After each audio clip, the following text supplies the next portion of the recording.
Es war fast, als ob eine Bombe explodierte. Die Äußerungen des britischen Journalisten Mark Franchetti im ukrainischen Fernsehen. Fakten, die Millionen von Menschen bereits lange bekannt sind, wurden für die Gäste im Studio zu einer Sensation. Viele der Gäste im Studio und viele der Zuschauer hörten zum ersten Mal eine andere Meinung als die offizielle Meinung der Kiewer Regierung. Der Militärjournalist erzählte einfach über die Ereignisse, deren Augenzeuge er selbst geworden war. Der Moderator der Talkshow selbst als einen Korrespondenten der Sunday Times vor und als einen guten Freund, mit dem er zusammen im Irak gearbeitet hatte und dem er absolut vertrauen würde.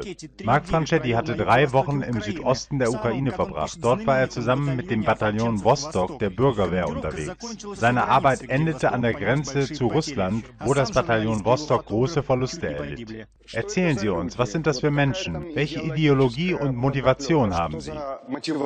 Вы знаете, я, естественно, не эксперт. Я могу только говорить о том, что я сам собственными глазами видел. А то, что я видел, это бесспорно. Nun, Sie wissen ja, ich bin ein Experte. Ich kann nur über das erzählen, was ich selbst und mit meinen eigenen Augen gesehen habe. Die meisten Leute, die in der Bürgerwehr sind, stammen entweder aus der Donbass-Region oder aus den umliegenden Gebieten. Eine sehr kleine Anzahl kommt aus Russland. Es gibt also einen kleinen Anteil von Freiwilligen, die Russen sind. Auch mit ihnen habe ich Gespräche geführt. Die meisten von ihnen haben keinerlei Militärerfahrung. Es sind vor allem ganz normale Bürger, die zu den Waffen gegriffen haben. Sie haben die Waffen ergriffen, um ihre eigenen Häuser zu verteidigen, wie sie sagen, vor dem Faschismus. Что они защищают собственные дома, как они говорят, от фашизма. Die Gäste sind irritiert, denn man ist gewöhnt, im Fernsehen zu hören, dass im Osten der Ukraine Söldner für Geld kämpfen und dass russische Spezialtruppen ihr Unwesen treiben. Darüber wird in der Ukraine normalerweise rund um die Uhr berichtet. Jetzt warten die Zuschauer der Sendung darauf, dass der westliche Journalist Widerspruch erfährt und die übliche Sichtweise wiederhergestellt wird. Doch es kam anders, denn je mehr er erzählte, desto klarer wurde es, dass Kiew gegen die eigene Bevölkerung im Osten kämpft, dass die ukrainische Armee Ukrainer tötet. Все говорят, что мы после событий в Одессе, после того, как начали бомбить Славянск и так далее. Sie sagen, dass Sie keine gemeinsame Sprache mit den Autoritäten in Kiew finden können. Nach den Ereignissen in Odessa, nach der Bombardierung von Slawansk. Ich möchte unterstreichen, dass ich hier nicht die Position der Bürgerwehr verteidige oder so etwas Ähnliches. Es wird behauptet, diese Leute würden Geld und Unmengen an Waffen aus Russland bekommen. Das entspricht nicht der Wahrheit. Das sind ganz normale Menschen. Sie verfügen kaum über Waffen. Sie haben sehr wenig oder gar keine Militärerfahrung. Und ich kann sagen, dass sie sich absolut sicher sind, dass Russland ihnen bald helfen wird. Sie warten auf Hilfe aus Russland. Und ich als derjenige, der in Moskau arbeitet, sehe, dass Russland überhaupt gar keine Absicht hat, sich dort einzumischen und ihnen zu helfen. Und ich meine Russlands Hilfe in Bezug auf Geld, auf Freiwillige, Waffen und Ähnliches. Das will Moskau überhaupt nicht.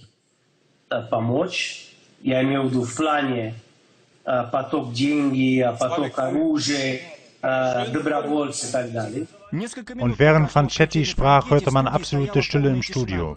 Und nur als man endlich begriff, dass Franchetti nicht das sagen würde, was man von ihm erwartet hatte, wurde er unterbrochen. Wir sind hier ja nicht an der Front. Ja, ich verstehe das, aber so etwas in der ganzen Ukraine auszustrahlen, das ist einfach beschämend.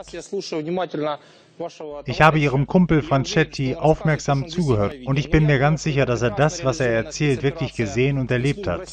Aber ich denke, das ist eine sorgfältig durchgeführte Sonderoperation der russischen Geheimdienste, die deshalb organisiert wurde, um diese Eindrücke bei dem westlichen Journalisten zu erzeugen, damit dieser Journalist diese Eindrücke weiter im Westen verbreitet. Mir ist es völlig egal, was Sie glauben, denn ich erzähle das, was ich selbst persönlich gesehen und erlebt habe. Und ich kann nicht bestätigen, dass die Menschen aus dem Bataillon Vostok, das als das beste Bataillon der Bürgerwehr gilt, viele Waffen haben, Geld aus Russland bekommen oder dass sich unter ihnen russische Militärberater oder Instrukteure befinden. Das kann ich einfach nicht bestätigen. Und schon gar nicht kann ich bestätigen, dass sich tschetschenische Söldner oder Kämpfer unter ihnen befinden. Davon wird hier rund um die Uhr erzählt. Ich habe diese Tschetschenen lange gesucht und keinen gefunden. Denn ich war früher selbst in Tschetschenien, etwa 30 Mal. Ja, Sie können lachen, so viel Sie wollen, aber ich war tatsächlich vor Ort im Osten der Ukraine im Gegensatz zu Ihnen. Aber kann sich jemand wie Marc Franchetti täuschen? Kann er einen professionellen Kämpfer oder Söldner von einem Laien bzw. normalen Bürger unterscheiden? Entscheiden Sie selbst. Franchetti hat in mehreren Konfliktregionen gearbeitet. Als Kriegsberichterstatter war er in Afghanistan, im Irak, einige Monate in Tschetschenien und interviewte Shamil Basaev. Und in Moskau betrat er damals als erster das von Terroristen eingenommene Gebäude Nordost, die Konzerthalle von Dubrovka, und interviewte dort den Anführer der Geiselnehmer, Massar Baraev. Aber jetzt, als im Studio klar wurde, dass Franchetti kein Neuling ist, dass er ein erfahrener Militärjournalist ist, wird er beschimpft und als voreingenommen beschuldigt. An der Diskussion beteiligt sich jetzt ein anonymer Unbekannter, der alle im Osten gegen Kiew kämpfenden Menschen als Alkoholiker und Drogenabhängige beschimpft, mit denen man gar nicht zu reden braucht. Der Maskierte sagt, sie müssen sich schämen dafür, dass sie hier die ganze Ukraine anlügen. Warum muss ich mich schämen? Ich erzähle das, was ich gesehen habe. Was soll ich sonst erzählen? Wollen Sie, dass ich lüge? Es ist bekannt, dass Franchetti in der Vergangenheit nicht gerade Sympathien für Russland äußerte. Der britische Journalist verfasste eine Reihe von kritischen Artikeln und veröffentlichte einige sehr kritische Dokumentarfilme über Russland. Interessanterweise beschreibt Franchetti dann die Situation, als das Bataillon Vostok zusammen mit ihm selbst an der russischen Grenze von russischen Zollbeamten verhaftet wurde. Die USA und die Ukraine haben mehrfach den Kreml beschuldigt, dass er die Separatisten unterstützt, dass er ihnen erlaubt, die russische Grenze bewaffnet zu überqueren. Tatsächlich wurde das Bataillon Vostok an der Grenze sofort entwaffnet. Verwundete und Verletzte wurden ins Krankenhaus eingeliefert und die übrigen, einschließlich uns als Journalisten, wurden in einem großen Raum die ganze Nacht Verhören unterzogen. Nach dieser Sendung haben wir versucht, Marc Franchetti zu kontaktieren. Er weigerte sich, ein Interview sowohl gegenüber russischen als auch ukrainischen Journalisten. Eins ist klar, das, was Franchetti berichtete, wollen die Kiewer Machthaber nicht hören. Denn eine andere Meinung, das Feindbild Russlands, ist das, was die Kiewer Machthaber behutsam aufbauen, um diesem Feind alle eigenen Fehler und Verbrechen in die Schuhe schieben zu können.